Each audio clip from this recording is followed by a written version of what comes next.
It shows to be a cockbird Oh. by the toes. I personally like doing it right there. It works just the same. There goes your bird. I think first and second week were really, they were really coming in really good. Once it says open, then they'll come here to, like I said, to the aviaries. These are doors, and that's how we let them fly. So these are the ones that have been here the longest. The way the loft is set up, the birds would have to go out to the aviaries. We set up a netting system outside.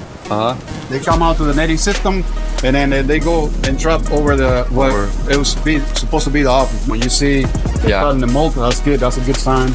We stay up on the roof for an hour and 20 minutes. They have to give us that exercise every day. Because now I can see that the health is looking pretty good. So once we start training, we add peanuts to it. Peanuts? When you start training? They go through like 600 pounds of peanuts. Once you start getting them out, you see them going just like soldiers, man. They're walking in and they're going into the trailer by themselves. You want to do what is right for the birds. Yeah. Try to give them the opportunity to come back home. So my first year, I was working on the loft while I was receiving birds. I do tell you there will be no days off. No days off. You need to know that right away. And once pigeons start getting sick, you can't even sleep. Main challenge in the early stages, like I always say, is getting everything situated and under control in the loft. Oh, we love it, man. Yeah. Oh, the training part, all that stuff, the races, I love all that. This is one of the birds I like a lot, but let's see, what do you think about it?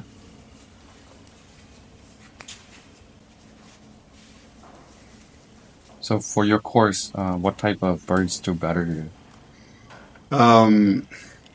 Okay, so we fly from Oklahoma, so we fly north to south, and normally the races could be depending on the time of the year, they could be maybe a little fast or they can be a little tough. So or they can be a working race, you know. Yeah. So depending on what kind of the birds that usually works good here are pretty much cockbirds. Cockbirds? Yes. Oh. And then and also they're in the medium size. Medium size? Yeah, not too big, not too small. Oh, okay. Yeah, I thought that smaller birds would do better here because no, you have like a average. You have the dress per minute is pretty average here. So yes, it is. It is. But for the past years, some of the birds that has been more successful has been, like I said, cockbirds. Yeah. And we had a lot of like I said, a lot of medium-sized birds. You know, not too buoyant, not too you know, I would say not too deep kill. So okay. Yeah, my birds are deep kill. A little so, deeper. Yeah. So I mean, it doesn't mean that a hen can win, because we did have a hen that won average speed on the second year, and she did, you know, fantastic. But normally, you know, cockbirds are more successful. But, okay, that's good to know. But we've seen some, like for example, like this year, the bird that it was first place, it was more long casted a little bit. Yeah, it just wasn't a very big pigeon, but it was a little bit long casted. Yeah, and my birds are more long casted too. Yeah, and it was I would say he wasn't too much of a buoyant, and you know, had really good qualities behind him, but it was like, you know, different. So, and then I think the average speed winner was a bird more. A little bit more strong bird, and he did have a little more buoyancy to him, and but I mean, it's not gonna be the same type of pigeon. Yeah. So they're all gonna be different, regardless. You know? Different bloodlines, everything. Yeah. So yeah. So she's a little nice hen.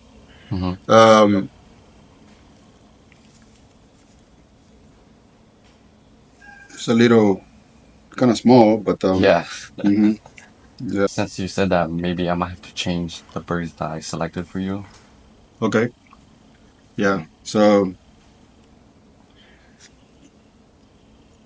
Yeah, but I think that one. But I mean, at the end, you can go where you're feeling too. You can go with what you like. I just um, we all try to look for in a specific bird to go to a certain race, and then something that might work there. Mm-hmm. And so it's just about figuring everything out. It's sometimes what you send has really good qualities and stuff like that, but they just don't end up scoring in the money. But the pigeons are, they're good. They just it happens. Okay. That's what I'm trying to say. Yeah.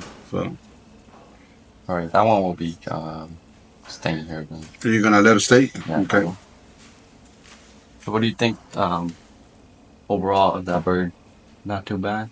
It's not too bad. Yeah. But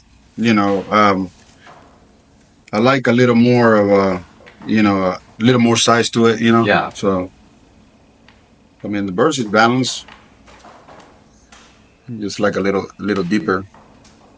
Oh, Johnny Lamb. Yeah. So it's got some of the Johnny Lamb. Yeah. Mm-hmm. Okay. These birds do good in California, don't they? Yeah, they do. Yeah. Is that the same bloodline? The grandfather is same bloodline. Okay.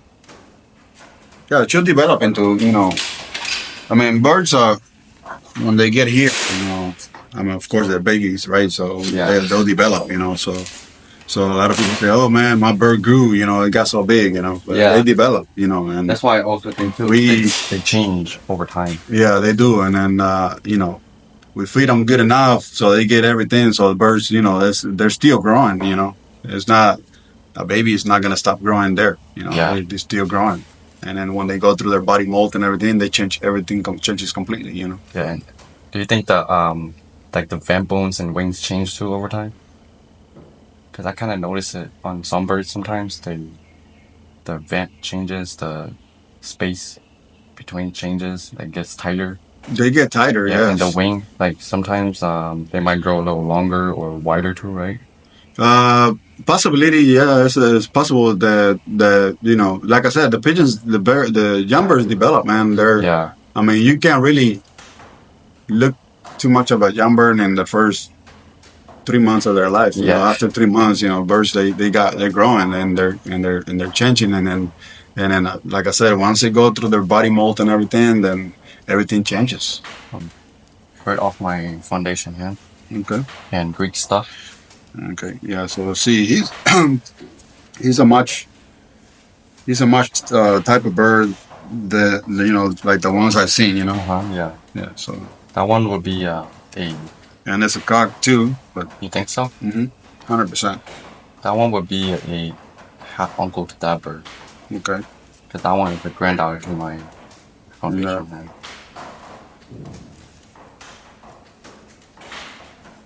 Yeah, I think Greek has done pretty good down here too, right? Yeah. Yeah, he's done good. He does good everywhere. Yeah, everywhere. But I see that his birds do better in like the tougher course and like working courses. Mm-hmm. Yeah. Yeah, this is a much type bird to the one that I've seen, do better, Okay. So, yeah, he can stay. Okay. This is a nice one. That one can stay there. Mm-hmm. It's a nice 2604. Right, this is the nest mate to that one. It's smaller, but it's a hen. Yeah. But like you said, medium birds work here better. Yep. I like this one better than the blue check. Oh yeah. Mm-hmm. I think it's because of Greek's bird, so they get a more rounded the body. Yeah. Because my foundation hand is very deep.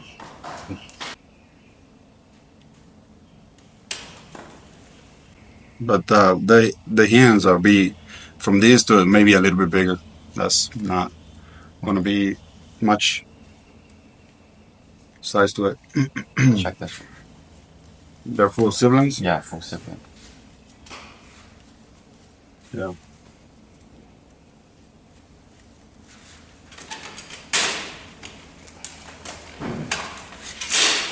He's smart. Very alert. Yeah.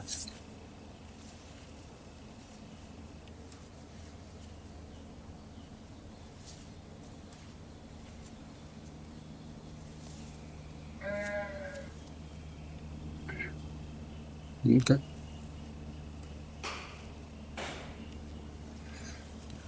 That's me. To this one? See which one you think would be good here. I would, if I was you, I'd put that one. Uh-huh. If you want to select the hand, but I don't want to change your thoughts, I like that hand over her. I mean, you're gonna put her in the Texas Dash for cash, so Yeah, I want it specifically for this place. okay. Because I want Then just leave her here because you selected that and from the beginning. Yeah. I like that one better. This one better. Would you? Out of the two. All three of them they got really good confirmation and they actually feel nice, Okay. So it just depends on what you want to do, whether you want to switch from the cock to a hen or vice versa. I want to I want to send the nest mates together. Okay. So that way I can, so just keep her here. Yes. Okay. Yeah. I'll just stick to my plan. Yeah. All right. And now you can send the nest mates together to the same race. Yes. So you say you like this one better than that one? Better than her, at the end, who knows, Yeah, I like this bird too, but them, a lot better than myself, Yeah. I just, if I had to pick, if you put me like right now, we have an auction, a young bird auction, and I handle this and I handle her, I go with this one. all right. So She'll stay. just because it's got a little more of what I like in the pigeon. Yeah. So, Yeah. but it doesn't mean that one couldn't be better than this one, Yeah. At the end, who knows? It's just people's opinions. Yes. Okay. Yes. We all do the same, we go to the clubhouse, we do our young bird auctions, and sometimes, you end up picking a bird that you like, but it doesn't do nothing for you. Yeah. So, okay. So just like everything else, when we receive the birds from the postal service or anybody just like you come in and drop them off, we first register them into the Wing Companion, and then that program will allow us to download the information into Pydex because we use two systems. In this race, we use the benzene, which is the main system, and Wing Companion is the other extra system that we use for for illustrating. People can see the results and all that stuff because they're more used to Wing Companion. But personally, I like more the benzene. It's a lot easier to work with, and it actually is a lot faster on race day. Everything is more. It's better. Okay, yeah. But people like the Wing Companion, and so we use two systems for them. So when the birds come here, I look for the loft name. So you said your loft name was Icy, right? Yep. So that's your loft, right? Yep. Okay, so this is the whole process. We normally have to put in information like loft name, how the person is paying. In this case, it was a donation, so you got the donation. So we just put on their donation, or donated, right? So I have information. So since it was a donation, there was no fees involved. Even though you pay for it, but there's no fees. So we'll leave this at zero, the perch. Oh. And this is, I just keep it for my own record. Yeah. Okay. So then after that, we go into the process of registering the bird. So we'll get one of the answers. We'll read out the number. And this one is 26041 ARPU. So we go 26041. And then we type in the club, which is actually the letters, ARPU. And then from here, we say the color is a blue bar. And then if it's a hen or a cock. So in this case. So do you usually just decide right off the bat if they're cocks or hens? I try to. You try to? Okay. Yes. So I try to. And then we take this snap band. We can use them. You can keep them. Yeah, because I know at QS he was talking about these stuff too, but he only puts all hands down. So yes, and you know, this one seems to be like you said it was a hen, eh? yeah, I think so. The Yeah, smaller but it one. looks like a cock too, or it shows to be a cock bird by Oh, the toes. how do you tell? You tell by the toes. Uh-huh. That's how you find Yeah, out. you could. So if you put them together Uh-huh. and they're not matching, one is longer than the other, it's a cock. And if they're both, it kind of seems to work a Oh lot. yeah. Yeah, and they do it all. They do it. A lot of people do it. So Okay. Because I use the I'm just magnet. gonna put them down as a cock. Yeah. Go ahead. And then like I said, it really doesn't matter Yeah. at the end. But so Yeah. I use the magnet style. okay, Yeah. that one that you put on. Yeah. Yeah. Okay, so all right. So after that, then I just like I said, I put them on 2 5 Uh-huh. and go to the next one. Early, I guess we give them these drops. So I put them on there. Is that the same kind as? Same drops. Okay. So once I put them in here, I put the drops, and then once we load them into the system and come back to read out the band and everything, then we give them a shot of PMB and Rhoda. That's the vaccine that we're using this year. Okay. So just dropping it on the back like that, it covers the whole thing. It does. It covers for quite a few months, and then when we go to pull flights, and in July, because we pull 9 and 10 in the tail feathers, so we do it again.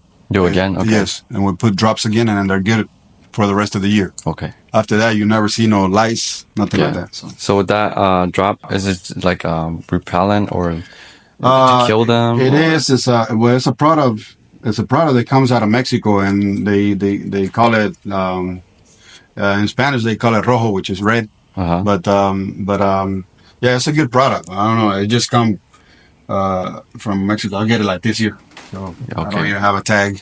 Okay, damn. So I get it like in a bottle like that, and then I just refill my little drop bottle, and then use it like that. So I put about 3. Some people they put it right here too. They put it under the wings. Okay. But normally when pigeons have external parasite or lights, whatever, they come down from whatever they are. They'll come down here, and then they go like right here. Oh, really? It's like they get that moist from here. I didn't know. It's like going to drink water. Oh, you know.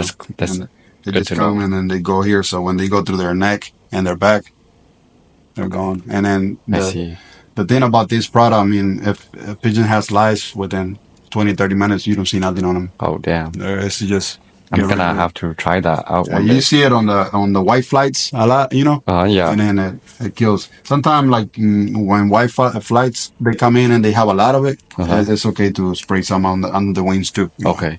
Or put some drops under the wings. If you mix that in water and you spray them, would it work too? Or? No, and that stuff don't mix with water that good. Oh, okay. It's like a oily. Oily, okay. Yeah. I see. Yeah. So. All right, so now we got them in the system in the wing companion. So next, what I do is I submit it.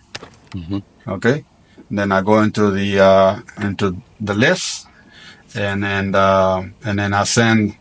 This is like once I click on here, it says email perch fee receipt. So it does send it to the owner, and then that's gone, right? So once it's done, then. Then after that, I go into my this is like my table where I got all the informations, like the breeders, everything, the list, the birds that are in her, everything. So it's another process that we do here. We export this file. So once we export that file, then I can go and work on my Pidex benzene. Okay. So then on Pidex benzene, then I go and then look for that file that it creates. Then I download it. For some reason, I'm having to do it a couple of times. Okay. I don't know, it doesn't. It don't look like it takes it right on. Let me see. Sometimes it does, sometimes it don't. So yeah, it did take it. Okay. Okay. So here's your birds right here. Oh, 3 of them. All right. I see. Oh no, wait, no, that's those. No, this one right here. So 26 or 35 ARPU, Yep. 40, and then 41, right? Yep. Okay, so we catch them again from the crate. So when I'm doing like, we get a load of 10, 20. Like the other day I had 20 some boxes. Yep. It's a process though. I got to go through all of them first, put them in these crates. Then we go again back from them to put them in here, and then we put chip in and everything. So, and then we give them vaccination, and then we quarantine them by sections. So you vaccinate them right away when they get here? Yes. Okay. Yeah. That's good to know. I have tried it different ways. Okay. I have tried it, and it's like I've done the double work. So because sometimes some birds don't take in the vaccination like it's supposed to. Yeah. But I've done it this way, and then I've done it where sometimes I just wait a day or two to vaccinate them. Okay. So they can hydrate, and then because vaccinations can really, bring them down a little. So depending on how the birds arrive, you make a decision. Okay. Well, kind of, but now I'm giving it to them when they come. Oh, okay. So I mean, it's just all right. Because they don't go into little bitty crates or anything, or they just go into sections. Okay. 26040. So we get 26040. We highlight it. We say couple, and then we just give them a chip run, and then that is couple already. And then we put it on the leg. Okay. And then at this point, since I already got them here, I give them a vaccination, and I do it right here too. For the legs? Yes. Okay. So I spray them a little bit of this is alcohol. Alcohol? Okay. It kind of moves all the feathering from them, and it helps a little bit to clean the area too. Yeah. Disinfect. And then the syringe or the gun is already set, so I go right in there, right in the skin. The skin? Okay. Yeah, and then I just give them the shot. You can see the white stuff there. Oh. So all right, that's basically what we do. Put them back over here, so he's ready. It's already gone down to the process. Get the other bird. This one is 35, blue check. Select it, couple. Do the chip ring. Snap on. So do you reuse the chip bands too? Yes. Okay. Yes, we can. Matter of fact, I do, because I have such a large amount of birds that stay, that returns. Yeah. Like this year, I had more than 1,000 chip rings to reuse. Oh, wow. So I reuse it. That's a good thing. But we always, if we get so many, so we end up buying more. Yeah. So you have extra in stock in case. 26041, and then this right here, it'll allow us to double check everything. Okay. So they go from wing companion to Pidex, and then from Pidex back to the chip, to do a chip ring on it. So yeah, it's like a double process. So sometimes if you make a mistake and type in the wrong number, once you get the bird in your hand again and you're looking for that number and it doesn't match, then you can catch it there. Okay, so, that's good. So that's why you use both benzene and wind companion? Yeah. Well, one of the reasons is we do it for the people. Okay, for the people. We could use just benzene, and it would be much better off. Oh yeah. So we just do it for the people because they're so used to look at the results in wind companion. Yeah, I also use wind companion too. Yes. So basically, like I said, we do it for the people. We really don't need wind companion. Okay. So now with when you have this kind of system, benzene. Yeah, you don't need wind companion. But like I said, we do it for the people. Yeah. What I like about these reused chip rings is that they already they've been used to being closed. So they snap on there and they stay on the bird better than new ones. The new ones, they always, since they're open, they seems to sometimes open up again, and bird might end up losing the chipper. But this one they've been used already for a year, so they already been closed for so long. So they're actually plastic, so they stay more close. Yeah. So that makes sense. Yeah. So I like vaccinating as well too, right here on this side, because it makes it a lot easier. And then it's only, you don't have to be putting the bird into something to kind of and do the neck. Do the neck and all. I personally like doing it right there. It works just the same. Okay. It's under the skin, so you're not going into muscles. You're not injecting in muscles, because P&B you don't go into the muscles. So I don't like doing it on the breast. I don't know if people do it on the breast, but I personally don't like doing it on the breast. I do it there. It's easier. You can just one hand, you can just hold the pigeon. Yeah. You can see a little shot of that. Easy. We don't pox them because we had problems in the past with poxing them. It just I did it last year, and I had problem with the pox vaccination, so it creates more problems. Yeah, I also noticed that too. So we're not poxing. Okay. So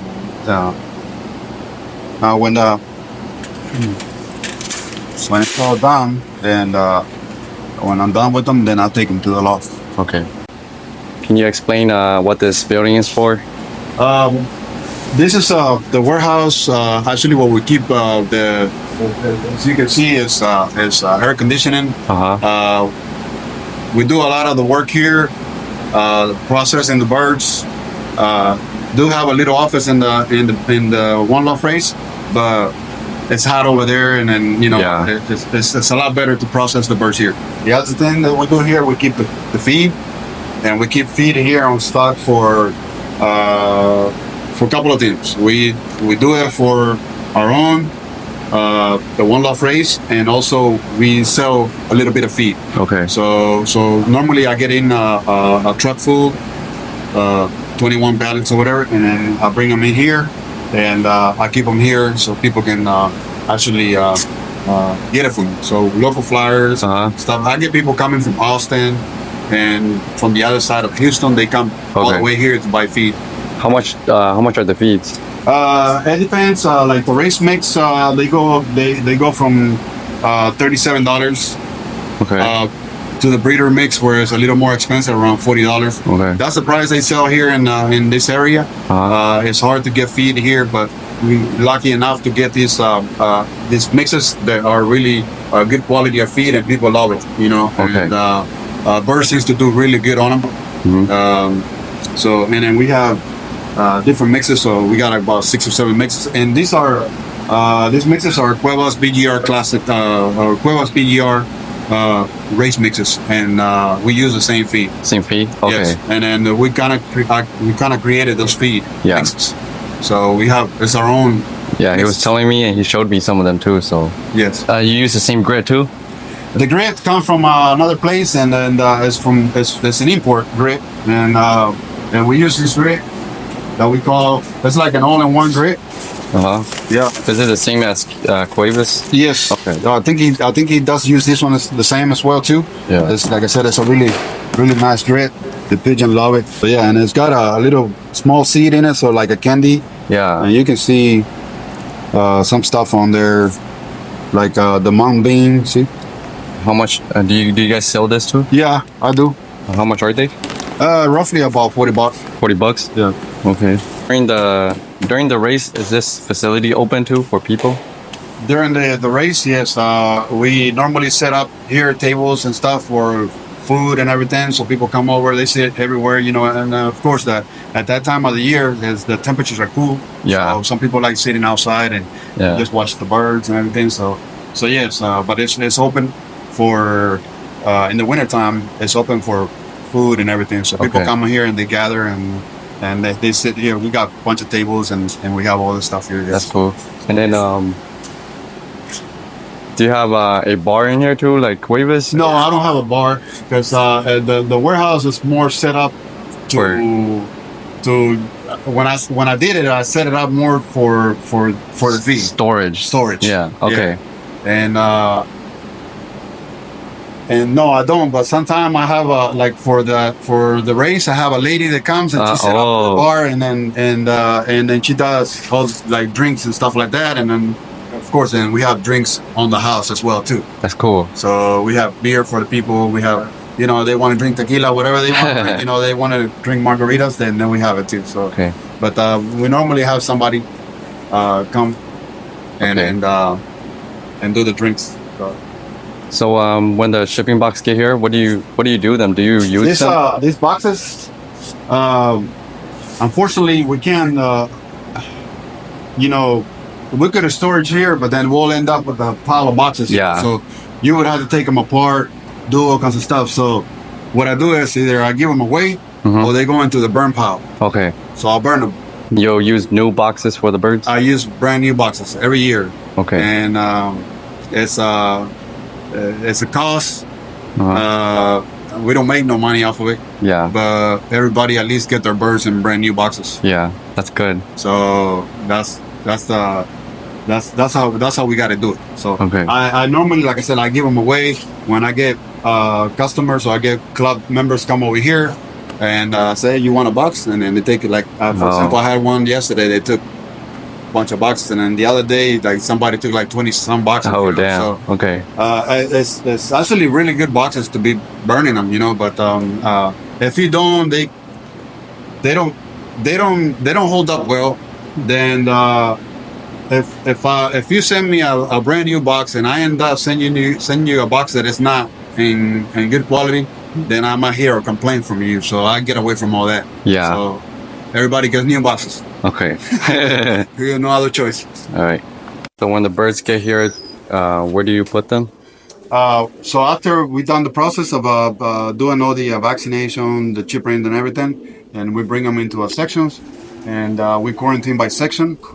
We don't have a quarantine loft, so they go into one section. They stay there for at least about anywhere from 7 to 15 days without getting them together with the rest of them. Okay. So sometimes maybe a little longer, depending. Okay. So because sometimes they just be coming so fast, and then we just filling up sections, and then we quarantine, water them out of the section, and feed them in the section, and they come outside to the aviaries, but then they go back into their section. Okay. So we do that like that. So these are the newcomers, birds that will come in this week.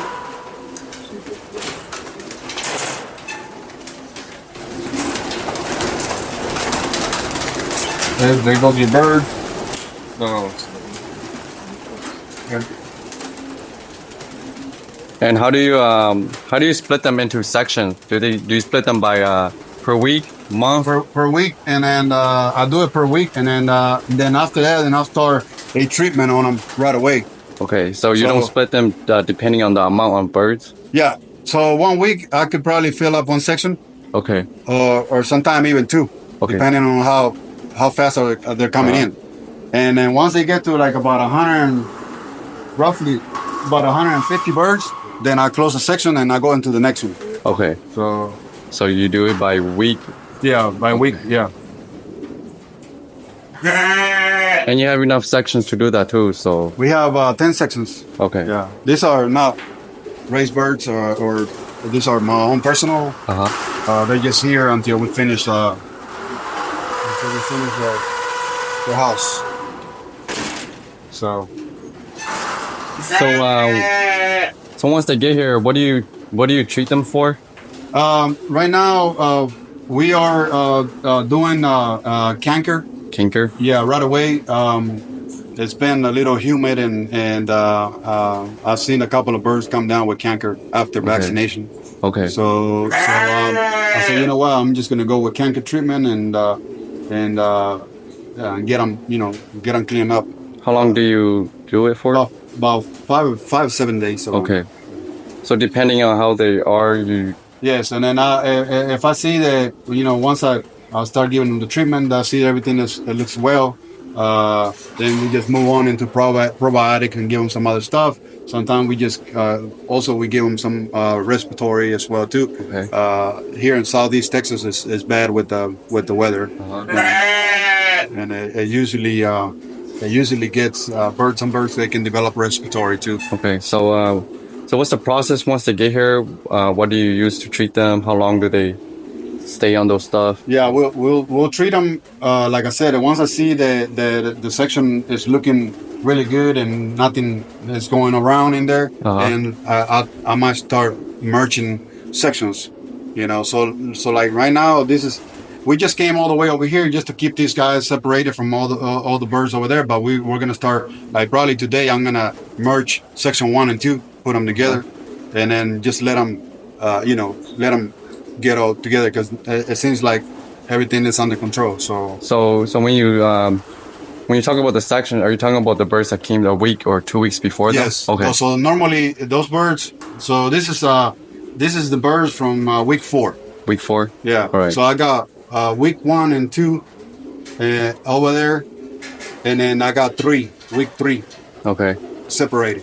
But week 1 and 2, they can already be together. Okay. You know. So I haven't put them together, but I was planning on doing it this weekend. So putting them together, and then probably here next week we're gonna start showing them some trapping process. I'm gonna make something to start because this loft is set up to trap on top, and we got to get a netting out to the aviaries so they can start coming out and trap. Well, this year I want to try something different. So I'm just gonna create a trapping to have them to trap, so they learn the trapping process, and then we're gonna start settling birds soon. If birds arrive here, right, and they arrive without their entry fees, what do you do with the birds? The perch fee. Yeah, without perch fee, I normally contact the breeder. I put them in the system, but I don't mark them as paid. And I contact the breeders to see what the situation is. Sometimes, we get so many birds and we get so many payments and people pay through Zelle, people pay through the internet on a credit card. People sometimes send checks or money orders, but sometimes I could forget about it too myself, and then he made the payment and then they arrive with no information, and I'm like, who's this guy? So I'm having to go into Wing Companion and search for the person. Once I find it, I might ask, hey, you send the payment with it? And he said, oh yeah, I paid through PayPal. Okay. Then I go, not PayPal, Zelle. Then I go into the Zelle account. I pull up, oh yeah, he's paid. So then we mark him paid. Okay. So, but then sometimes they don't pay. They don't come with the money, and then they don't answer my calls or they don't answer my text, and those birds are not going to be in the system. Okay. So I keep them in the crate. Okay. Yeah. I see. What's the average amount that you would get weekly or monthly? On what? Your birds that arrive for the race. How many birds I get? Yeah. Weekly? Like a rough estimate. I think first week, I think first and second week were really, they were really coming in really good. And then after that, slow down a little. But now they're starting to pick up. So looking about from anywhere from 100 to right now, the way it's been, from 100 to 150 to 200 birds per month, per week. Per week, whoa! Yeah. So because we're gonna start week 5. Week 5 on Monday. Okay. And then we already close to 800 birds. So in 4 weeks we average around 100 and almost less than 200. But if you put it on an average. Okay. Yeah. Yeah. So when pre-training comes, right? How do you get them out to the aviary? How do you train them? What do you do? Okay. So once we have already have the loft under control and all the birds are merged together, drinking out of the same water containers, all the sections are open, birds are free to be in the whole loft. Okay. So like I tell everybody, they can perch right here. I see birds perching right here.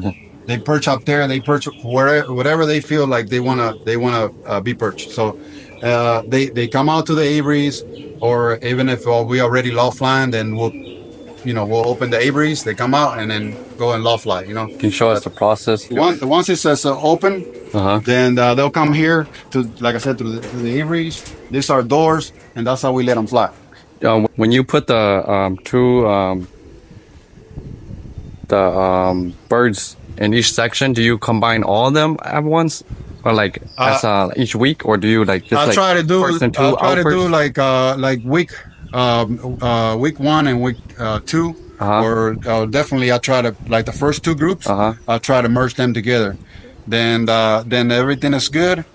Keep them. If everything is good, then I merge the 3rd group into that group as well.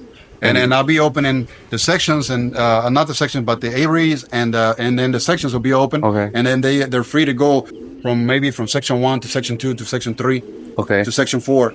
They're free to go in that area. And they'll have the Avery access to, or only when you open it? Yes, they have Avery access too. But then at the same time, I have still control from the sections that they're not filled in. I can lock them up in the I can lock the hallway. But so let me show you. Yeah. So I can lock the hallways with these doors, and then they won't be able to travel this way. Okay. So this will allow me 2 sections right here, or I can do it over there on that door. So let's say this would be section number 4. Okay. So if I was putting all these guys right here together, I would actually just lock this. Okay, just like this, and then they have access to all that part of the loft. I see. And then they still got this section, that section. See what I mean? Yeah. So this would be kind of like the second group, and then once both of the groups are ready. At that point, once I merge them together, this will be one solid group. Okay. One big group. 4 sections together, one big group. That could be almost 800 birds. Yeah. So once these are ready, then you merge it with this group. With this group, as they come in. I don't like to put them right away together. So I give them some time. Okay. And then they come, like I said, and they come in. Right now, these 2 sections. Okay. So, for example, like these guys are, they're pretty good now. You can see.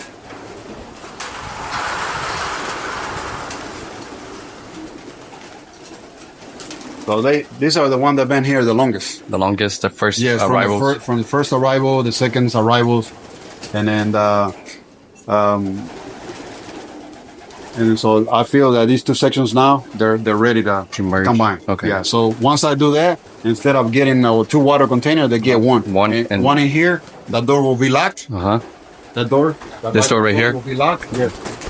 Whoa. Yeah, we'll close this out right here, and then they can't come this way. So I see you also have a thing for the flies and stuff. Yeah, when we turn on the light, that comes on and it kills every fly. Okay. Not fly, but any bugs and stuff like that at nighttime. So how do you once they start learning how to go out in the aviary, do you teach them to train to trap? That's the thing. The way the loft is set up, the birds would have to go out to the aviaries. We set up a netting system outside. They come out to the netting system, and then they go and trap over it was supposed to be the office. Now in the future, we want to modify this, and then we want to have the trapping down below. Down below? Yes. Okay. So this will be the landing board. The landing board. Basically. Okay. Yes. So are you training them how to trap already, or no? Not right now. Not right now. Not right now. That's why I was saying that I'm gonna create a trapping system to keep in here in these aviaries, where they can actually go out to the trapping system and come in through the trapping system. Okay. But it's gonna be a mobile one that can be moved. Movable. It can Okay. be moved from That's cool. one aviaries to another, and we're gonna try it out that way to see if we can settle them. Because basically these aviaries, they're so big. They're basically like a netting system. Yeah, that's true. Yeah, so they're here settling already. So I just need them to learn how to trap. So when they go up there, they can push the buff traps and they come in into the hallway. Okay. But I need them to do that, to kind of do the trapping. So do you teach them how to go up there too, or? Yeah. So once you turn them loose, they'll come and land up here and they'll walk all over. Okay. But then if they know how to trap, they'll figure it out. They'll figure it out and they'll go in. You know what I'm saying? Yep. So these birds are not out flying yet, right? No, not yet. Okay. Not yet. And normally I don't lose birds that much. Okay. So even they can stay here for a month and a half without being settled. Yeah. When I go to settling, I don't lose that many birds. Yeah, okay. You're gonna lose a few. Yeah, you're gonna lose a few. But not many. All right. It's starting to look really good. The molt, when you see they're starting to molt, that's good. That's a good sign. So even when they're molting already hard? I think only from this section we had a couple of issues with maybe 2 or 3 birds. That's it, and like I said, it's always going to happen. Yeah. And one loft race that tells you that the birds, they don't ever get bird sick, they're lying. Okay. So pigeons get sick. So when these birds are molting out and like, let's say some of these are starting to look pretty nice from the molt already. Yes. Do you think they get pretty strong? They get pretty strong, but like I said, it's not a problem to settle them. Yeah, I don't have any issue with settling birds. So it's pretty open area. They can see the loft. It's real comfortable for them to land on top of the loft. They don't have any problem. They probably get more ear too. Right. So once you start letting them out, how often do you start letting them out to learn how to trap and stuff? Every day I can. So once we settle them, every day I'll turn them loose. Every day? Yes. Okay. Until we do the pulling flight process. And once we pull the flights, then we lock them up for 45 days. 45 days? Completely locked down, no coming outside, nothing. They just come out to the aviaries, get a bath, they go inside the loft, and they go through the whole body molt. Once those 45 days are up, those birds will be looking like almost a year old, They'll slick up real nice, And then by the time they'll have a brand new tail feathers. Yeah. They'll have the 9 and 10 pool. So we do that process. And then after their flights come, back up to normal size, then we start loft flying again. And then from there, we start every day loft flying until they build conditions in order for us to go on the road. When they go out, do they go out once a day? Once a day. And how long do they fly for, or do you just let them do it? Or once they flying, we fly them for about an hour and 20 minutes, hour and 30 minutes. Okay. That's how long they got to stay flying. But sometimes we have birds that they fly for 2 hours, 2 hours and a half. Okay. We really can't control. We call them in, but they just still get and they want to fly. And but once a day, that's how we do it. Once a day. Okay, once a day. Yes. Okay. And then if we go on the road, we don't train on the loft. Okay. So if we don't go on the road, then we train on the loft. So I see. Because with this many birds, once we get over 1,500 birds, it's hard to turn them loose twice a day. I tried it before, but it didn't work. Yeah. Yeah. I tried to do it in the morning and in the evening. When I turn them loose in the evening, they were like looking at me like, what the heck, I try to split the feeding too. Oh yeah. At that time, just give them a little bit, and when I turn them on the evening, it was weird, man. It's different than handling a small team of birds, like less than 100 pigeons. Yeah. So it didn't work. It just in the evenings you don't want them birds to stay outside. Yeah. So something spook them or whatever, and they don't want them to stay outside. So you let them out early in the morning, correct? Yes. Once you let them out. My brother works here with me, so he comes in the morning, and when we're training, and then the first thing we do is come up to the big loft, to the derby, and turn the birds loose, and then we stay up on the roof for an hour and 20 minutes. Okay. They have to give us that exercise every day, or else we don't go on the road. Okay. Yeah. So they have to exercise. They have to route. They have to look. Everything has to look good. They're pretty happy to live on it. Yeah. So during the loft flying process, do you give them anything in the water or food? Yes, we have our own system that is carry on from our system is carry on from all my flying experience over the years, and I have my own program where I give them. I do everything by the dates. By the dates? By the dates. By Monday, I give them certain product. Tuesday, I give them certain product. And it's all a system that goes around week by week. And every week is the same. Okay. So whatever they get this Monday, they get it on the next one. Whatever they get on Tuesday, they get on next Tuesday. So it's a flying system that I use. Well, what are some stuff that you use? Can you tell us? As far as products, like let's say like the probiotics and stuff, like the medications, like the respiratory medications. I like doing that like on Mondays. For the derby, I'm having to kind of do it twice a week. Twice a week, okay. Yes, it's if I noticed that in the past year, one day of a preventative is not enough. Okay. Here in the derby, it's not enough. I see. And so we do the respiratory. Then after that we do probiotics. Then after that, then we do like I like using beetroots. Beetroots, okay. Yes, in the water, vitamins, iron. I do iron as well too. Okay. And then vitamin B12. I use a lot of vitamin B12. We use a lot of also amino acids. You use it in the water and food? Everything goes in the water except for the.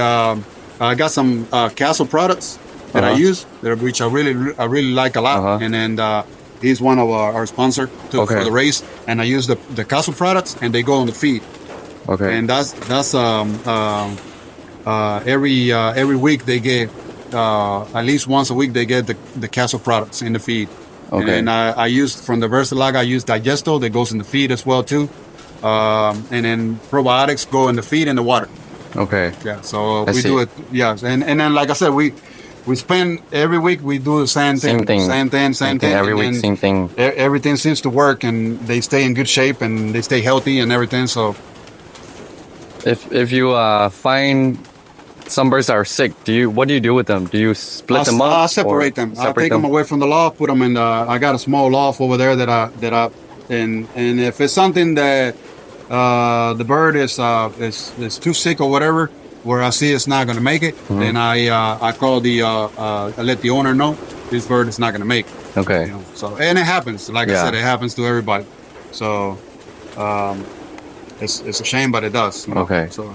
But yeah, we as soon as I notice any bird sick in the pack, I pull them off. Okay, that's good. Yes. So. Well, what about like broken wings or legs? Do you broken just wings? I let the owner know. Broken legs, I let them know. Sometimes they ask me when they break their leg or something like that. They ask me if I can repair and just keep them, and I have done it. Yeah. And then they have completed the season. Yeah. So I fix them. I wrap them up real good. And let them heal. After they let them heal, then I incorporate back into the flying loft. Okay, I see. So I've done it. Broken wings is done. Yeah. It's not gonna work. Okay. But the legs, yes. Now when they get 2 broken legs, they're done. That's done. Yeah. Yeah, that's done. And broken legs, I'll try to tell them, like, if it happens right up here, from the upper of the leg, pretty much done. Yeah. But if it happens where the chip ran out or the band, it can be fixed. Okay. And then normally you can't even tell that it was broken. Oh, really? Unless it's a little bone sticking out, like not sticking out, or a little bump. Little bump. Yeah. Yeah. But I let them know, even that your bird, broke his leg. Okay. Sorry, man, but I can fix them or I can get rid of them. Okay. You tell me or send them back to you. Yeah. So when do you decide when the birds are ready to go road training? When the birds, okay, so normally after the summertime, because they spend pretty much the summertime with their flies, pulls, and everything. Yeah. So normally, once you start loft flying again, and the birds are flying constantly for hour and 20 minutes, and they're routing. Routing means that they are taking off. Yeah. And you don't see them, and for like they go a mile, 2 miles, 5 miles away from the loft, and they're going everywhere, and they disappear, and they're flying good. Then at that point, it tells me we're ready for the road. Here where I'm at, I can't do 1 mile road training or 2 miles. I gotta take them straight to 6 miles. 6 miles. Okay. That's like the best release point that I got, because everywhere else from there in between is really tight to release many birds. I can release 20, 40, 50 birds, but over 1,000. Yeah, 1,000 is too hard. Yeah. So I don't have any place other than just going to a Buc-ee's, which is a gas station that we have, and it's about 6 miles from here, and that'll be my first train toss. First train toss, okay. Yes, and so they got to be ready to do that. And normally, like I said, I don't have any problem. When I would go there, we don't lose as many birds. So then after that, then I go to 11 miles. Then from 11, I go to like 16 or 20 miles. Okay. And then 30. Once I get to 30, then 30 miles, then I'll try to get them mentally sharp from there. So I do more than one toss from 30 miles. Okay, I and see. I go to 50 after that, or 40 miles. Okay. I found me a 40-mile spot this past year, and I go to a 40-mile spot, and then I go maybe several times there, and then so on and so on until we get to the activation. Do you go every day for road training or like As much as I can. as much as you can? Yeah. Okay. Once they build that condition of loft flying, if I can go 3, 4, 5 days in a row, I go. Okay. Then I go, then loft fly, then I go. You know, You also loft fly them too when they don't go? when they don't go, they loft fly. Okay. Yeah. So the days that the birds are not on the road because the weather is bad or whatever, they fly here. Okay. If Unless it's pouring down rain. okay, I then was about to can't- ask that. Yeah. I can't. What if it's light rain? Do you still let them out? Light, and if I know that it's not gonna get bad, yes. Okay. I still fly them in the light rain. Okay. But if I know it's gonna be okay, if the apps tells me that it's gonna be pouring down rain at Yeah. 11 o'clock a.m., I don't wanna turn them loose, even though at 8 o'clock is because they must stay out, and then they get all that rain on them. Yeah. You know, once they become wet, and they're still wet, and they don't dry it, they could be exposed to anybody, like a hawk coming through or anything, you know, you know, you don't want them to something happen and stay outside, and then they stay outside for several hours and they don't dry it up, and then you know, so. Okay. But no, because I mean, sickness. No, when it rains, if I got the loft, Yeah. they're out here taking a bath. Yeah. They're over here with the winds open Okay. on the rain, you know. So I really don't. I never seen the birds getting sick because of the rain. All I right. think it's a natural thing, Yeah. and they love natural. Yeah. They love. Yeah, if you the day before you give them a bath, you put the bath pans down and they got a bath. The next day rains, they get a bath. Yeah, they take a So bath it's a too. natural thing. They Okay. believe in, they like natural things. So So when they come back from road training, do you give them anything like electrolytes or anything like that? it's a flying program. Whatever they get, Or they just that get the day, same they thing get as the same thing. as what you've been doing? Yes, So yes. it's just okay. Yes, it's just not repeat. just Even because you went 50 miles and they had a hard work. I'm not going to give them electrolytes if they had Okay, to I drink. see. If today they had a medication in their program, they Okay. get the medication. Oh, okay, I see. They get the electrolytes whenever, you know. I see. Yeah, so it's a program. It's I follow the program. So they fly back home Monday, and if you're treating them for stuff, then they have to take They it. have to take it. Okay. Yes, because all it's going to do is clear. It's going to clean everything up. Yeah, you that's know? good to know. Yes, I mean, they get well fit. So Yeah. they get their you know, if they had a hard work train toss and they eat, they're gonna actually get all that back into their body because of the feeding. Yeah. So the water is not gonna, you know what I'm saying? Just because they got respiratory medication, it doesn't mean it's gonna bring them down. Yeah. You know, it's only a 50-mile training. They just took longer than what they were supposed to do. Yeah. Yeah. So now on race days, yes, I try to race. So my program is set up to race on Sundays. So on race day, they get electrolyte, they get all Okay. those vitamins, they get all that stuff. And then the day before, they get performance medications, you know, like not medication, but they get amino acid, all that stuff that is in the performance stuff, you know. Okay. So yeah, it's a program. So I try to follow the program, and then every day is today. This is what it takes. That's what they're gonna get, Okay. you know. So yeah, that's what we do. We do, and I think we've been successful enough with the way we've been doing it for years. Yeah. The results. Now this is the fourth year. the results also show too. So Yeah, appreciate it. good returns, and your birds, they look good too. So, and this loft is super nice too. Can you explain why you built this loft this way?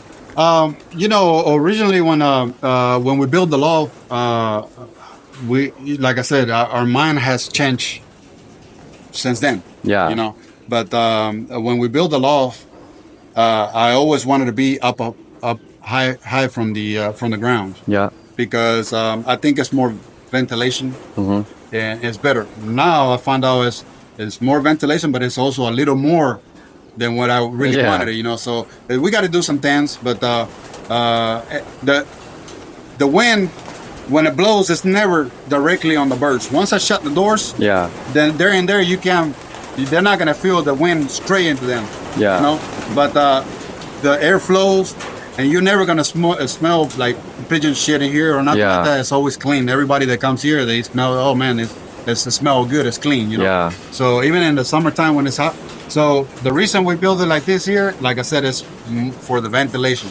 And I wanted to be off the ground. Here is too humid in this area, and the ground stays wet Yeah. a lot, you know. Yeah.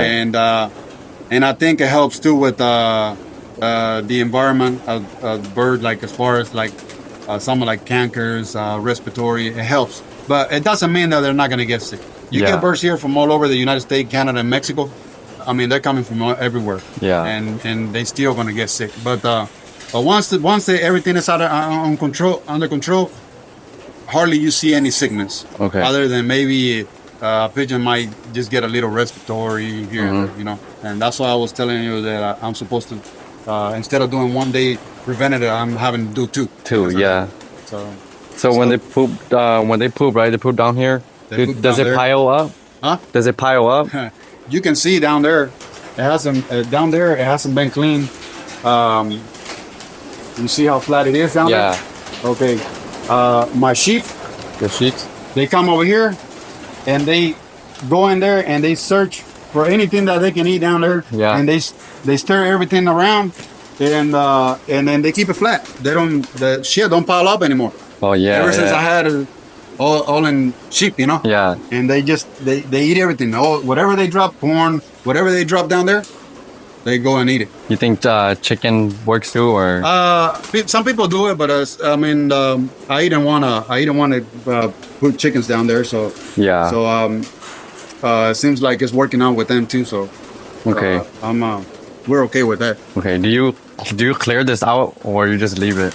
What the dropping? The droppings. Yeah, and then we power wash the loft like at least once a month. Once a month. Yeah, we get Okay. pressure washer in here, get my brother, and then they will do all the sections and all the so we pressure wash, and then we scrape a little bit of like that right there. You know, he just come and scrape Yeah. it with the scraper. I see. So while you're here, let's do this. I wanted to today I want to merge. This is another section. Yep. So this is week one and two together. So they're gonna, because now I can see that the health is looking pretty good. So we'll let them together, and then from this point on, these birds will be drinking out of the same container. They'll be living in these two sections together. Yeah. And then you leave the section open, and they can perch wherever they want. Now, Go from now, outside. yes, Yeah. they're gonna get the real feeling of being in the whole loft. Yeah. Because now they're open, and the ones from here they might come over here. The one from here they might come over there. So, but sometimes you'll find out that they stay in their sections. Yeah. Yeah. Yes, and they stay in their sections till they leave the race. Okay. And we send them back to their owner. Do you think V purchase or box purchase are any difference? I think for one loft race, probably a B purchase. V purchase? Yes. And easier to clean too? They're easy to clean. I think for one loft race, yes, Okay. but because there's so many birds. Yeah. But I also think that box purchase or they're actually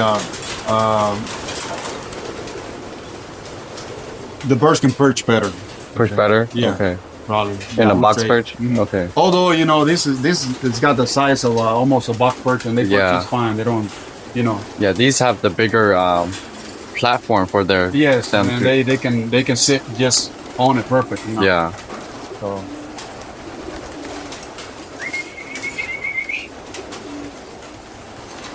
So now they're merging together. Then I'll continue whatever I was giving them. I'll continue to giving it to them. You know. So, and then like I said, I'll keep my eye opens, make sure that nothing in there goes. Like I don't. If I see a sick bird or whatever, we'll take them out. But now they're getting to merge, so it's they're actually blending in whatever from this section to this section, they're blending all that in, and like I said, it should be okay because once they're in here, they're kind of used to the environment already. So, and they've been here long enough. They've been here over 2 weeks. Okay, so once they get here, what feed do you give them? We're keeping them on light with a lot of fats in it. Light and fat. Okay. Yeah, a lot of. They get candy mixes in the feed. They get a lot of. They don't get a lot of corn. Okay. Or big corn. They get popcorn, but I'm using a feed that has probably got about 20 grains. 20 grains. Okay. And then once we start training, we add peanuts to it. Peanuts? When you start training? They go through like 600 pounds of peanuts for the whole year, you know? For road training or for trap training? Everything. Oh, once everything. They get peanuts in their feed, they get it all the time. Oh, okay. I see. So, but once we start training them, that's when we start adding the peanuts to it. Okay. Do you change the feed a lot? Like all the different kinds you have? No? Okay. So you keep it the same. The same. And just add peanuts? Yeah. Okay. And then it's the same mix every time, and then we keep it all like that, and I think it's good for the digestive system, you know? Yeah. So they digest really good because they always get in the same feed. And the only thing that we modify a little is on race days. I play a little bit with the smaller grains and small seed. If we're doing like a race that is going to be a little tough. Like I think we had for example, we had a race this year in 250 miles that it was really tough on them, and we gave them plenty of fats. Fat? Yeah, for they're actually for them that have a little storage in their system, you know, to go through it. Okay. So once you start road training, you change it a little bit, right? Or do they still stay on the same feed as now? They still stay on the same feed, the same mix. Okay. They get the same mix daily. Okay. Yeah. It's only that when we are going to go to a race, then we give them a little extra, change it a little bit. Okay. Or we give them, like we give them the regular feed, or maybe we throw a little bit of candy later in the day, just to load them up. So we do a lot of carbohydrate. Okay. Just to load them up, So during the molt, do you still leave it too? Yeah, that feed is good for the molt. It's the feed. Okay. When they do it all through the molt, since they get here, I think too, it helps eating small grains. I think it helps too, keeping a little bit of the health. Yeah. So because it's easier on them to digest and everything. So, but then from that point that they get here into the molt, they get that same mix, but that mix is rich on fats and oil. So it helps on them the molt. It helps the molt. It help promoting the molt. Yeah. So you'll see it because you see some birds already pretty much dropping. Yeah, they look almost like an adult bird. Adult birds. Yeah. Yes, and then that's because they're getting to start molting. A lot of them do. So do you give them grits every day? Every other day. Every other day? Yeah, we fill up their every other day. We fill up that grit. So they get fresh grit all the time. All the time. Yeah. Do they have access to grit? Whatever is in there, I dump it. If there's anything left, I'll dump it. Okay. And then I put every other day. Every other day, pretty much. Okay, I see. Do you give them grits before training or road training or before race day? Whatever is in there, like if we do respiratory medication, we don't put fresh grit. Okay. Okay. So, but then the rest of the week, we give them every other day. We just, so I'll try to skip those days, putting grit in there. Okay. And then after that, then they get fresh grit about 3 to 4 times a week.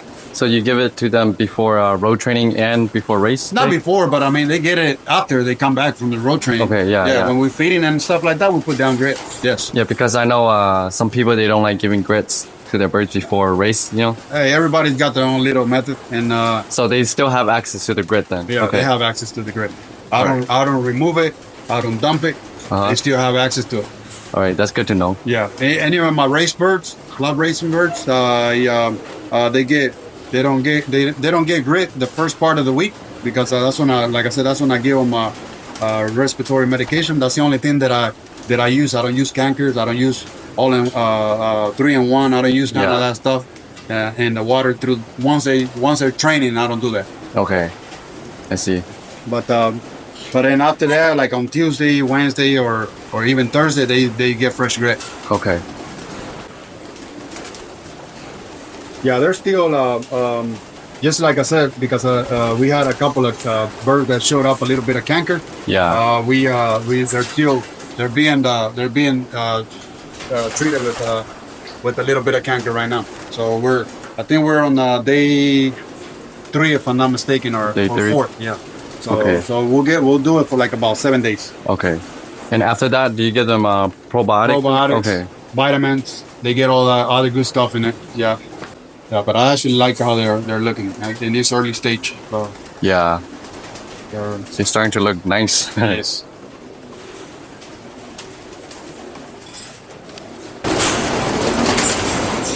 That bird right there it wants that a spot right there on top of those bat fins. Bat fence. Yeah. Yeah. The red one? No, Or the blue one. Yeah. Oh yeah, it look already like that. Oh. Yeah.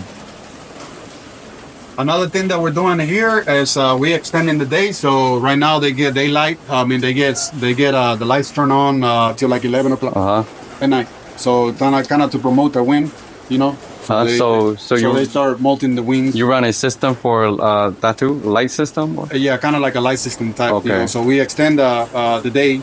Right now we're giving them till like 11 p.m. Okay. And do you keep it all the way until race day, or We do it until we pull flights, whole flights, and then Yes. you turn it off? and then we go off.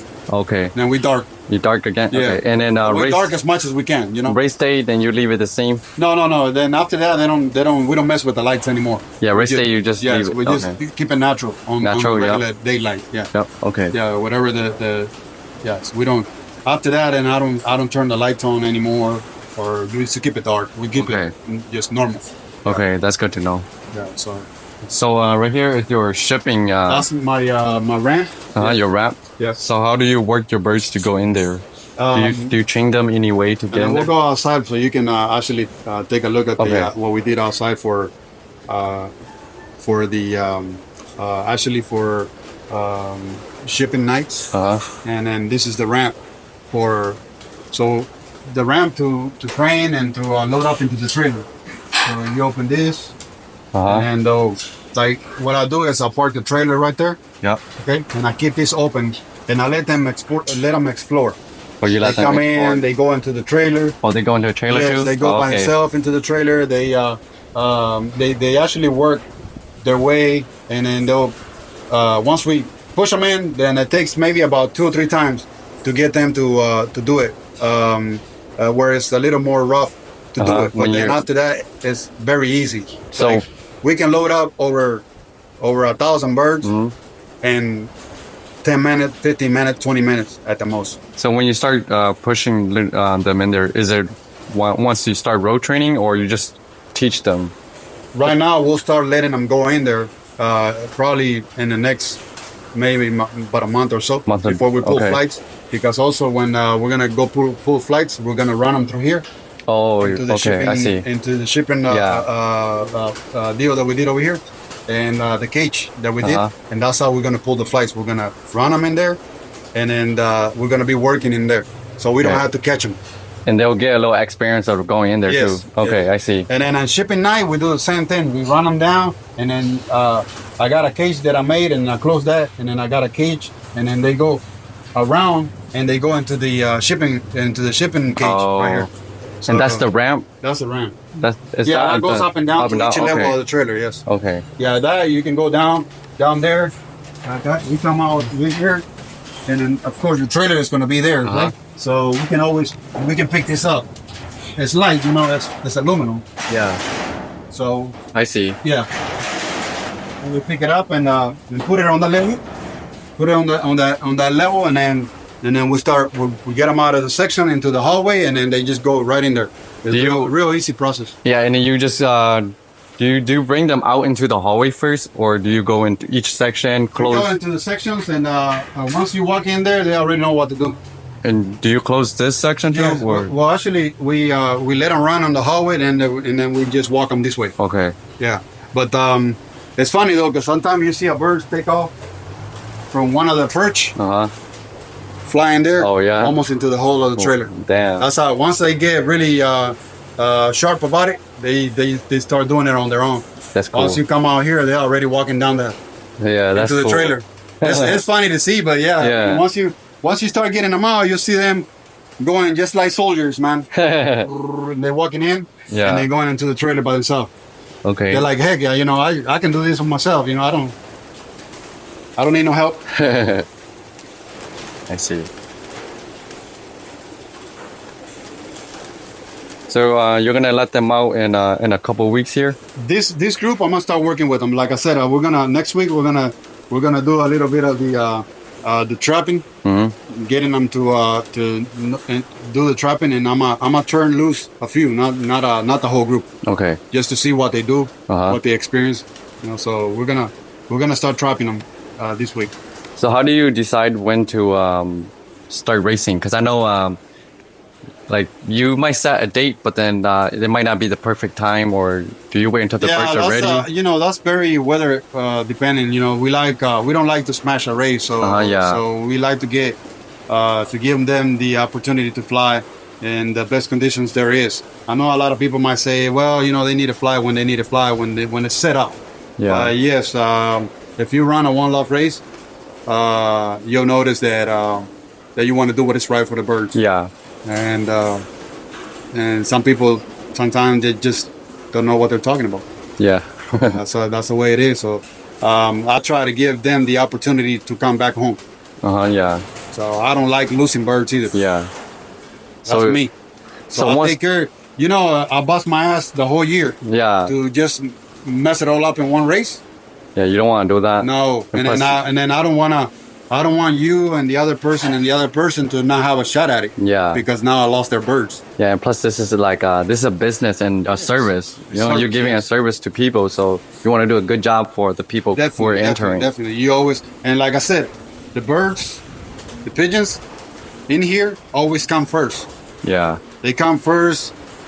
They come before the customer. They come before anything, because this is what we do. We train them. We take care of them, and we're always going to do what is right for them. Not what is right for somebody that wants to have a race that day because he ain't got nothing to do at home, and he just want to be in the front of the computer. I'm sorry, but that's the way it is. Yeah. We're going to do what is right for these birds all the time. I think this is one of the best one Loft race too in USA. Thank you. You know, you guys do a good job at the birds returning, which it's something where like a new beginner or someone who wants to start can send their birds, because if they're new and they're sending birds, they don't want to just lose their birds. A lot of new customers, a lot of new fanciers. They never had pigeons, and they just getting into the sport. They send birds here, and their birds they succeed at the end of the season. They're still here. Yeah, and they don't send much, 1, 2, 3 birds. Yeah, but the chance of them staying is and you know, and a lot of them, they're happy with the performance of the birds, you know. And some people have been lucky enough to take money. Yeah. So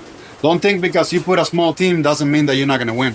Yeah. I've seen people with 2 or 3 pigeons win a lot of money. Yeah, I've also seen that too. And some people, they send one bird and they win too. Yes. So it's really like I said, you know, the pigeons get the opportunity to you know, to do what they're supposed to do, fly, to race. Yeah. And I'm a firmly believer of like I said, giving them the right opportunity. Okay. So, can we see some of your products that you use? Yeah, but I got them over there at the shop. Okay. In the warehouse. So yeah, you can go over there. Yeah, let's go. Let's go look at your the loading ramp and all that from the outside. Yep. Yeah.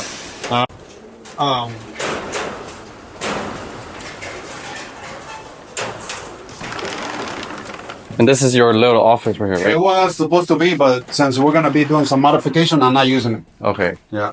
And this is a bunch of beef furniture that I ordered. Okay. Put on all the rest of the other ones, and they not end up working. So I'm having to sell it or something. Where do you order them from? From China. Okay. And you say that they chop from up here? Yeah, they chop on top. You have chopping. The chopping is up on top. Yeah. They call them Mexican buzzers. They eat those? Yes, they eat like anything that is dead on the road. Oh. Watch your step. So they're kind of like vultures. Vultures, yeah. Okay. Oh, this is the trailer. Trailers.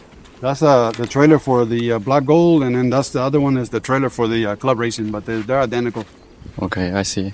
Yeah. Looks nice.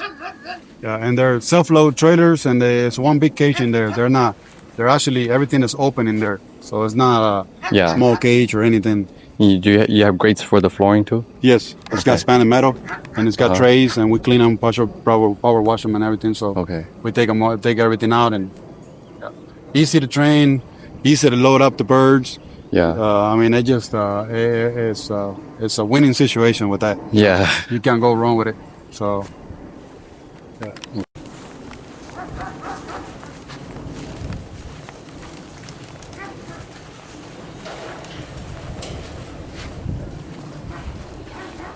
On training days, we park the trailer right here. Right, we back it right into here, and then the birds can, self-load through the back of the trailer. Okay. To each compartment, each level. When we are doing the first race for for activation race, we hand scan every single bird. Okay. Every race we hand scan every single bird. Yep. So I have that cage over there that I made. It connects right here. So what it does, it connects the ramp with the shipping crates. Okay. So the birds are able to come down here. Then of course this will be closed right here. Okay. And then they're able to come here through that cage. They go around and they load and they walk all the way to the front over there. And now, once we have loaded over 300 pigeons in here, then we close it, and then we come right in here. And then this got dividers, but we take them off. These dividers so they can walk all the way through. And all we do when we're shipping here and we're live on Facebook and all that stuff, we just getting the birds from here. We go right in here, fish the bird, go to the scanner, scan them, and then at that point the trailer, instead of being over there, will be backed up in here, and then we just put them by hand inside the trailer. Okay, I see. Yeah. So and then we work everything in here. If a pigeon gets away or anything happens, it's in here. Yeah, that's good. Nothing is getting away from here. So and then we normally just my kids, my two boys and my brother and myself, about 4 of us doing all the shipping in here. Okay. So once we get in a little bit light on the birds in here, then he'll go back up in there and load up and push them back down here. And people can come and watch, but they don't have a direct contact with the pigeon. Okay. So everything is, like I said, is closed. And if you come and want to see your birds, you would have to come in the cage. I handle them to you, and then.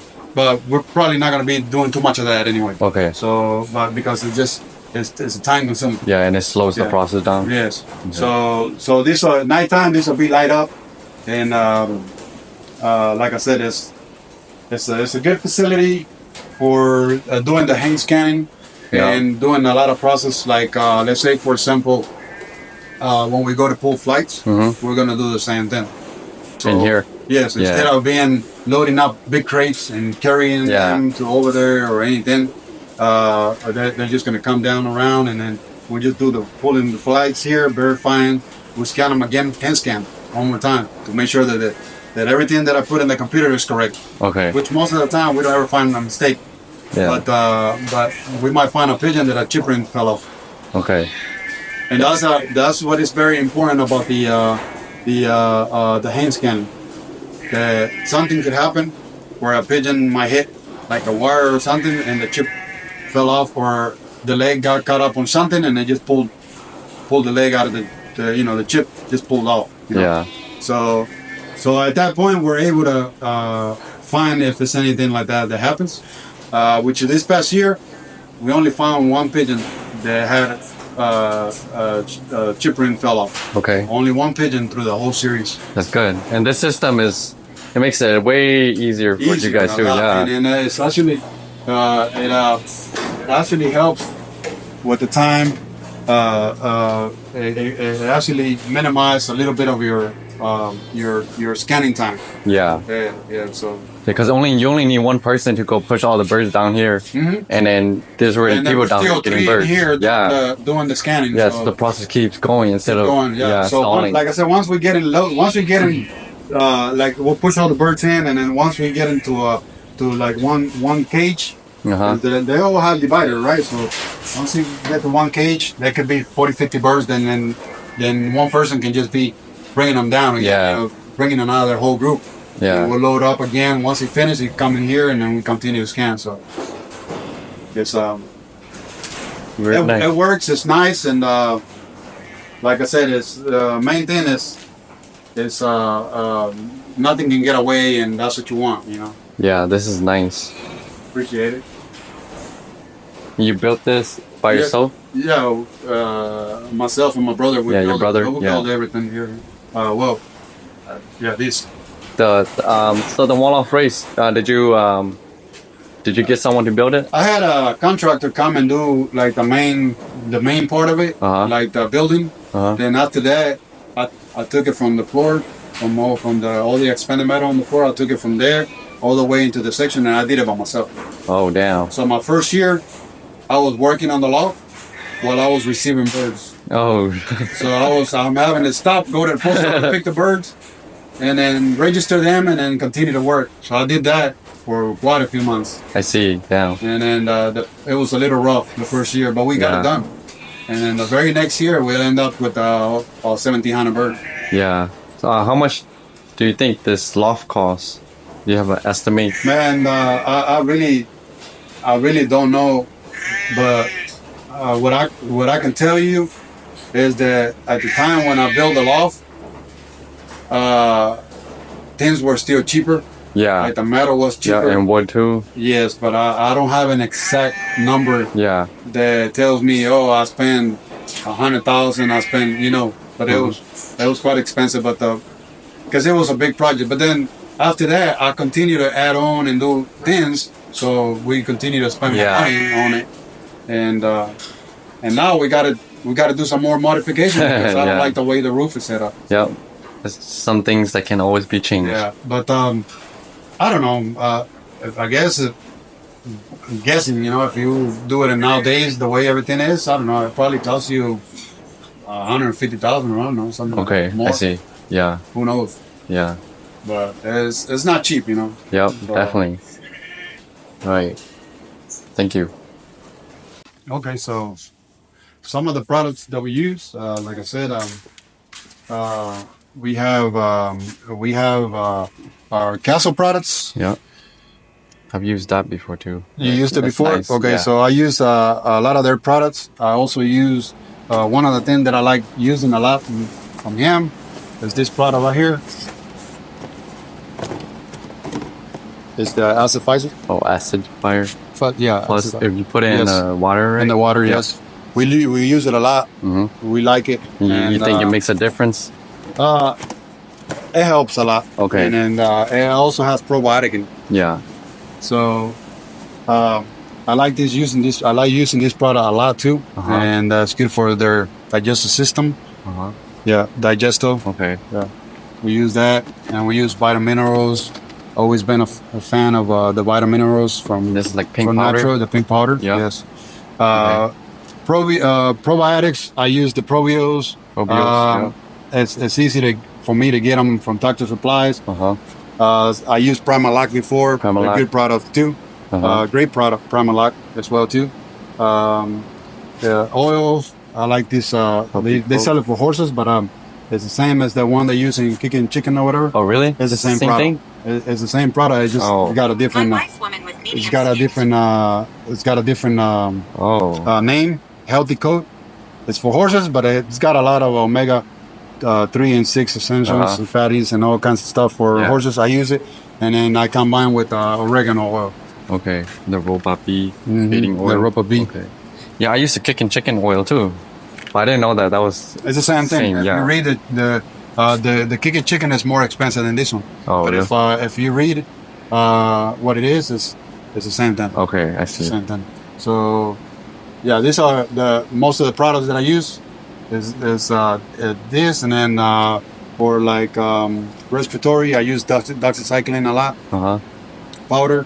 Um, and then like I told you, I use vitamins and stuff like that. So what do you use in the feed? Do you use anything in the feed?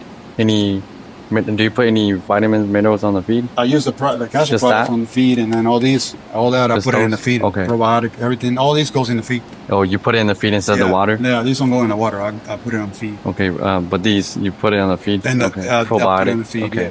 Yes. So most of the things you put...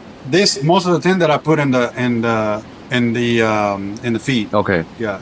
I want to ask you a few questions about starting a one-off race. Okay. So how do you get a one-off race started? Well, basically, when you start a one-off race, well, the main thing is getting the construction done. So once you get the construction done, everybody knows that it's a business. So everything starts with the advertising. So especially if you're like a person that is not too well known in the sport, and you're starting a one-off race, it makes it a little more difficult because you're starting. But if you're known, because a lot of people they start from the bottom and then they grow it to be one of the best one-off races, and then I think the main thing is getting the advertisement, is getting all the information out there, and like the first year it's gonna take a little bit of a lot of your time to get it off the ground, and start working on the one-off race. So main thing I guess is getting all the advertising and getting Okay. So if you're starting a one-off race, do you win companion or benzene help you with anything? If you're starting, I guess the one-off race, the best way to go, I would say, is win companion. Win companion. Yes, because it's a platform that is well known in America, and a lot of people are familiar with win companion. So that would be like your first part of your advertising in there. That'll be like the first thing that you would have to do, just to get to get the name out there, and so people, because every year people, the fanciers be looking for what's new or what's out there, So I definitely recommend to use Wing Companion. Benzene, I think it's only benzene is worth if you're having probably over 1,000 birds in the race. Okay. But the very first year, you could do just as good. You can use your benzene products like your clock and everything through Wing Companion. Yeah. So you don't have to have both systems. Okay. Because it's also a price. Yeah. It's a price from Wing Companion and it's a price from benzene. It's not going to be just one solid price for both systems. So you're going to pay two different companies. Okay. So I recommend to start off on Wing Companion, and depending on what your following year will bring you, then you move on. Okay. And then you can use the other. But here in America, Wing Companion is the most well-known platform. Yep. That everybody pretty much knows. Agree. That's where I go look at the one-off race too. What do you need to know when you start your one-off race? What are some things you need to know? There's a lot of things that you need to know, but yeah, but you can share some. Okay, so I do tell you that there will be no days off. No days off. You need to know that right away. I guess if I had to just go back in time and kind of think about what I eat and know is, you're basically not dealing with a small, I don't know how fast can you build it up, but then if you start off with 800 pigeons, you're definitely not working with a small team of pigeons. Yeah. And that makes a difference. The health and the loft is totally different. And so it will be it will be a lot of work. So you need to know that it will be a lot of work once you take on that challenge of running a one loft race for sure. So you got to put a lot of work into it. All right. Yeah. Do you think that there should be any experience that they face to help them in one-off race? Experience? Yeah, like what type of experience should they have experience? I think well, definitely you have to have like a background pedigree of a pigeon flyer. Yeah, like you got to know what you're doing. Yeah. Yeah. So anybody starting a one loft race that don't have any clue about pigeons and pigeon racing could be a little difficult. But if you have that background, I think it helps because once you get there, it's different than what you've done before. But you got your experience from either racing or you've been involved with the pigeons. Sometimes people just acquire a pair of pigeons and then the very next year, oh man, I want to do a one loft race. Yeah. But you don't have no experience. That doesn't mean that you cannot do it. It can be done, but it's a process to get there. And when you have that background, when you have when you got that knowledge about taking care of pigeons, it helps going into the one loft race big time. Yeah. But it's always going to be different than what you've done before. Yeah, you're dealing. It's not the same, and I would say it's not the same dealing with your own pigeons, with your own bloodlines and your own pigeons that you had for years, than when you're dealing with other people's bloodlines and other people's pigeons. Yeah. You're also dealing with sickness from every other loft in America. So all that is coming into your loft. Yeah, so that's one part of it. One part of it that it makes it hard is that getting all that stuff situated in the loft and getting all the pigeons on the same health. But when you have that background that you worked with pigeons before in your previous years, then it helps you get there. Okay. Yeah. Do you think someone should have experience in like a different type of sickness in birds so they know what approach to take if anything happens? So they're I mean, it always helps. If you have knowledge of what a pigeon disease of something looks like or an infections or anything, it help you catch it early on the early stage. Yeah. Yes. Because it could wipe out the whole bird and you're going to take all the... I think, and this happens to people before. Yeah. That started in a one loft race that put them completely out of the business because their whole loft got infected and they just couldn't handle it. So I don't know. It's the worst nightmare. Yeah. And once pigeons start getting sick, you can't even sleep yourself because now you so damn worried that it's something that's going to spread through the whole loft and then kill a bunch of birds and you might not have a race. Yeah. So, but if you got a little bit of knowledge of pigeon sickness, that's what I'm saying. When you have experience with pigeons and you've seen it through the years, you see what PMB looks like, you see what canker looks like, you see what respiratory looks like. And when you see all that stuff, it helps you to start the one loft race, and catch things in the early stage. Yeah. Yeah. Okay. So yeah, definitely experience definitely helps a lot, and especially if you know what you're doing with the birds getting sick and what to treat them for. Okay. What's your thought on growing a one-loft race? On growing a one loft race? I think growing a one loft race, it comes with the hard work, the dedications, not cutting corners, doing things right for the birds, doing things right for your customers. That's how you grow a one loft race. Okay. So people, all of us that are involved as breeders, because I'm a breeder myself too. Yeah. We want to see the one loft manager that put in the work. It's not just about making videos on Facebook. We all done it. Yeah. But it's also to show that the birds are in conditions, the birds are, being treated right, and that would help you grow a race. There's people that start off a one loft race 1 year and they start off with 160, 170 pigeons, and the very next year they already double up or they got 3 times more. Yeah. And that's because they done their job. Yeah. And that's how you grow a one loft race. I think all that stuff is what's going to make you grow is what you do with them. Okay. And if you are the first year, you got a chance. People are watching. Yep. Okay. Not everybody participated, but they're watching. Yep. And then what you do on that first year is what's going to take you to the next level.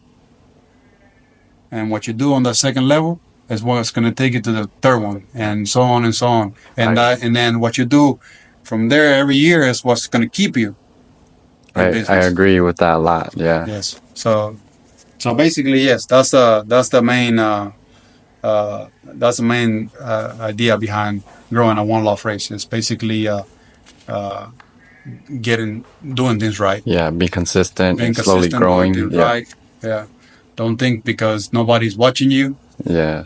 you're gonna cut corners, and then at the end, it's gonna show. Yeah. Yeah. Okay, so what are some challenges that you face running your one-off race? One of the main the main challenge in the early stages, like I always say, it is getting everything situated and under control in the loft. After that, one of our big challenges, the weather. The weather? Yeah. That's your biggest challenge? Yeah, that's probably one of the biggest challenges, because if the weather is right, we can go down the road all the time. And basically, it's nothing stopping you. Yeah. So I think that's one of the biggest challenges. Okay. Yeah. Okay. What do you enjoy about running a one-off race? I enjoy everything. I enjoy the birds. Uh-huh. I like the gathering people. All that stuff. I enjoy it day in and day out. I enjoy the birds for sure. And also I love it that you got so much attention. Going into the race. Yeah. And the work that you do, it projects, and other people can see it, and all that stuff. I think ever since I started running the one loft race, I mean, I got to know so many people. Yeah. That I didn't know before in the sport, and that brings, it comes with it. Make new friends and friendship. New friends. I mean, people watching it from overseas. I mean, it catches a lot of attention, and people say, okay, well, I'm gonna make money, but to tell you the truth, you do make money, but you have to love the side of the pigeon. If you don't love the side of the pigeon, it's hard to stay on it, because it is a 7 days a week work, day in and day out. There ain't not much vacations other than when you don't have birds here in the loft. Yeah, that's only a short period too. A short period, yeah. Like for me, it only lasts maybe less than a month. Yeah. If it takes a little longer in the series to get it done, by the time you return all the birds back to the owner and all that stuff, you don't have that much time to spend time with the family. But I like the side of the pigeon as well too. I love it. I like to breed. I like to raise. I like the one loft race stand. I enjoy loading up those birds in the trailer and go out to train. I like it better than loft line. Yeah. I always say it. I love it. Just go out there, turn them, do my little video, do all the stuff that we do on Facebook, and I mean, every morning I'm looking forward to that. Okay. So because I like going and work with the birds. So yeah, it's you have to have a passion for the bird, or else if you don't enjoy what you do for work, then you're gonna lose motivation. Yes. Yeah. And then the only thing that keeps them motivated, once we get everything under control and the birds are doing fantastic, oh, we love it, man. Yeah. Oh, the training part, all that stuff, the races, I love all that. Okay. Yeah.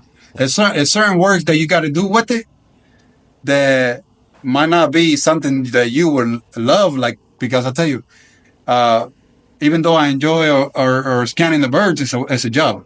Yep. Okay. But it's my job. It's what I got to do to show you that we're doing the things like we're supposed to do it. Yeah. So, but there's other things that is nothing but just enjoying, you know, enjoying just taking them down the road, seeing them come in. But I mean, we have to carry food, so every day is 2-3 bags of feed. that you got to carry on, up the stairs. Stairs, and so it's a lot of work involved. But this is what we do. We enjoy what we do. I'm working out of my house. I got everything here. So I think it's you have to love the pigeons. So okay. Either way, you have to love the pigeons. So right. You become attached. Once you do the races and all that stuff, you become attached to the birds. Attached to the birds. Yeah, because now you're in the loft looking, and then you see birds daily, and you starting to recognize some of the birds. Not who they belong to, but the bird itself. The bird itself. That bird over there, he might have, he was maybe the winner from this past week or something like that. I don't know. Who knows? So you become attached, and then you're starting to see birds. You go in there and sit in the hallway, and you might get a pigeons come up to you and start playing with you. I just talked to a gentleman the other day who I shipped him from the first year, the second year. We shipped him a bird that always came close to my brother, and she's still doing the same thing. Oh yeah. It comes to him, and he said it's like a pet. It's like a pet. Yeah. And that bird was like that here. So, like I said, he was telling me, and I said, yeah, I remember that pigeon. That's cool. So she would just come from her section, walking through the hallway, and just, come mess with you. Yeah. So it was pretty nice. So you become attached to some of the birds, but at the same time, we must move on. Yeah. So they got to go back to their owner, and then you got to start all over again. So yeah. You said that you also keep some of the birds to race in clubs too, right? I've done that too. You've done that before? Yes. Okay. The birds they don't want, yeah. Yes, I actually, sometimes, I don't like to advertise on it or anything, but sometimes I reset a bird from the Derby to over here, and we fly them as old birds. And I've done it. I think I've done it for John the Greek, and his bird was one of the birds that I did for him.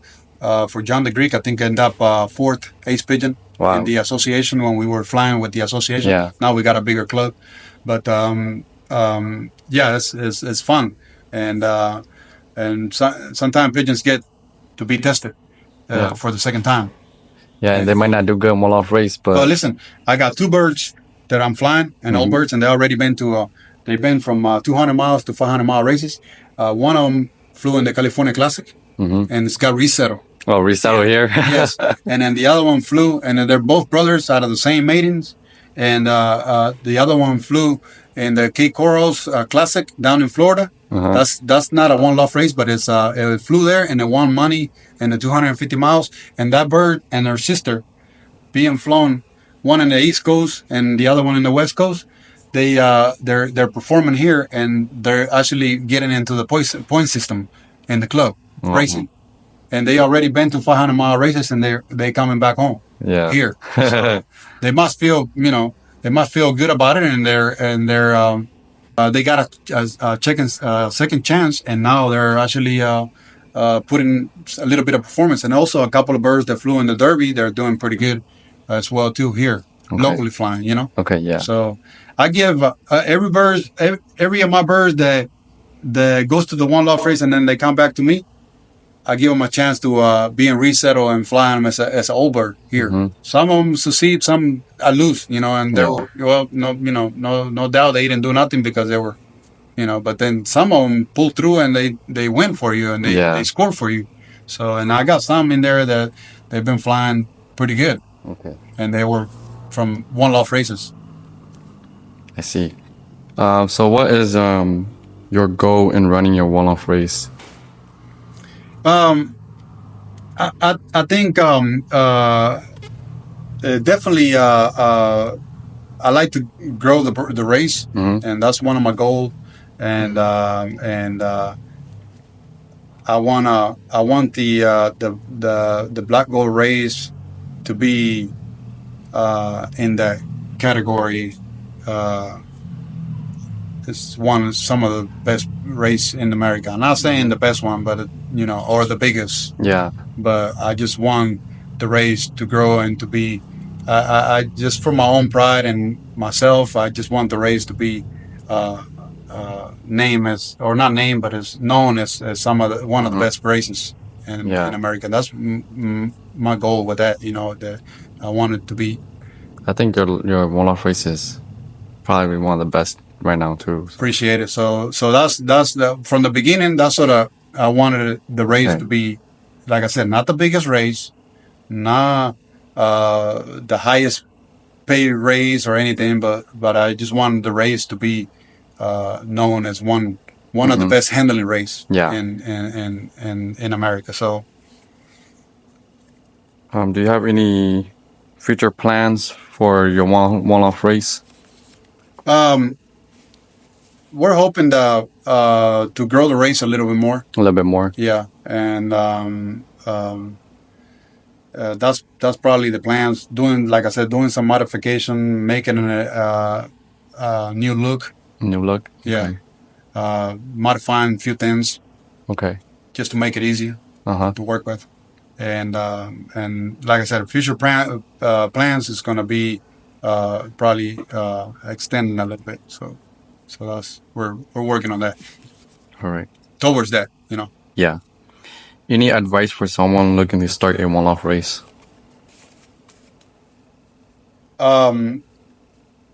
If I had to give an advice to somebody starting a one-off race, just do it with the passion. Passion. Yes. Okay. I mean, don't do it thinking that you're gonna make tons of money and you're gonna become a millionaire. Yeah. Just enjoy what you're doing, and eventually, I would think that everything else will follow through. But be passionate about it. Yeah, definitely. Yeah, and don't ever cut corners, man. Okay. Thank you. Yeah, thank you.